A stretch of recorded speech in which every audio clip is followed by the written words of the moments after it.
Good evening. I've just completed the 18th of 53 consecutive 5-mile walks from the Gresford Memorial Wheel to the Miners' Rescue in town and back again. So it's early Sunday evening and I'm just about to walk down the disused road across the way from the Gresford Memorial, just over there. And it's a lane that acts as a boundary now between the Gresford Heath Housing Estate to my left, and you can't see it, but the Gresford Industrial Park over to my right, and it leads you down to a railway arch, and then you pass under that and you get to the spoil heap. So as we start our walk down the lane, to our right here, there's I don't know what you call them, it's like a massive electricity kind of thing.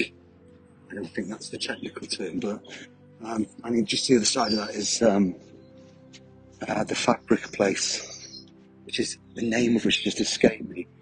So if I go a little bit further down here, a bit muddy underfoot, we'll get to a point about 20 metres away down here where you're near Bender's Cups, and that would be a literal stone throw away from where the main shafts were.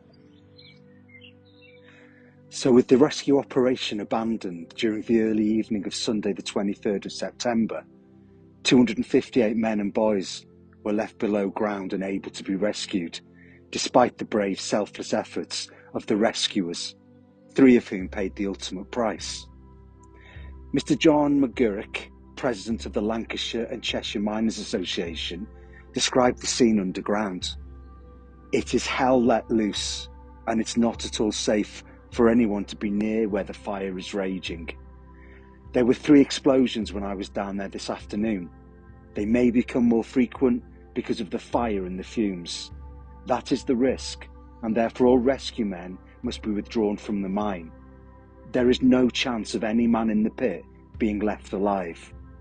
I've been at about 10 explosions in different parts of the country, but I've never seen anything like this." The next morning, Monday, work began on sealing the mine. Iron girders, timber, tons of sand and cement were used to seal the shafts. Work was suspended at the neighbouring Bersham and Havard collieries as a mark of sympathy and to allow men to assist in any work that was required at Gresford. The decision to seal the mine was also informed by pragmatics. Successive explosions and burning infernos below were making the mine unstable, and sealing it would starve the fires of oxygen. The mine needed to be preserved for the sake of the near 2,000 men who were now unemployed.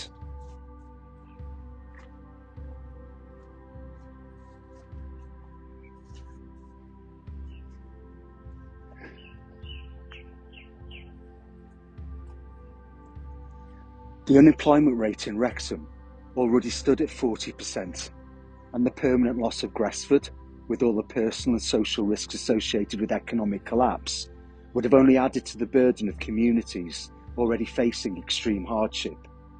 Women in the 1930s couldn't simply walk into a job to keep things going. Social structures were not set up for that. Losing a husband left more than a grieving widow.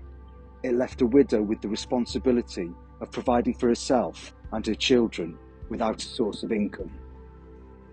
So with the official abandonment of the rescue came the start of the aftermath, and in the darkness of the night following the release of the statement, grieving women, men and children left this location, numb, in shock, in disbelief. On that night, the intensity of the energy at this site is unknowable. It must have been unbearable. Friends and families with hearts in pieces and all hope ripped away. So many stumbling from the scene, walking these same steps into uncertain, frightening futures. Reports differ, as they so often do in this historical record, as to how many dependent wives were left widowed, how many children were left fatherless, and how many men were left unemployed. But Wrexham Council on their website states it was 200 widows, 800 fatherless children, and 1,600 jobless men. We all grieve differently, And there are many factors that define it, such as the type of relationship we shared with the deceased, our previous experience of grief, and the support that surrounds us. Factors specific to Gresford that will have likely made grief more difficult to contend with were the violent suddenness of the disaster, the loss of more than one relative, and the fact that hundreds upon hundreds of people could not bury their loved ones.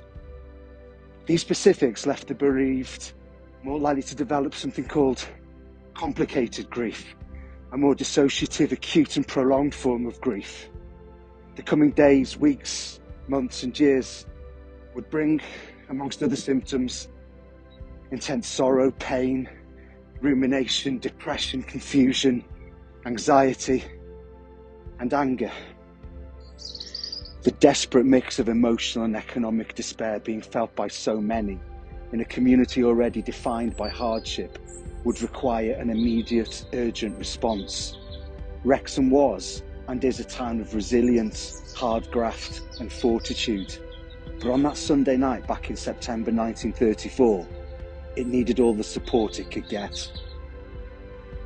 This walk was dedicated to Thomas W. Hallam, Arthur Hamlington, Frank Hampson, Arthur Harrison and Edward Harrison. And today's song is This Woman's Work by Kate Bush.